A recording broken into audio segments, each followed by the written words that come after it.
You ask Tiger to solve. This deals with linear equations with one unknown.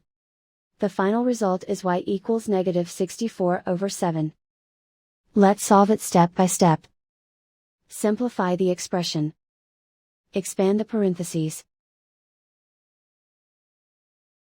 Simplify the arithmetic. Group like terms. Combine like terms. Expand the parentheses. Simplify the arithmetic. Group all y terms on the left side of the equation. Subtract 2y from both sides. Group like terms. Simplify the arithmetic.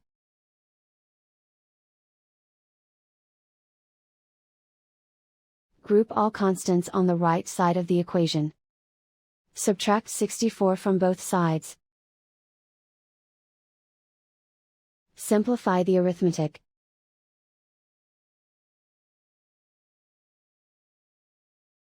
Isolate the y. Divide both sides by 7. Simplify the fraction. And so the final result is y equals -64/7.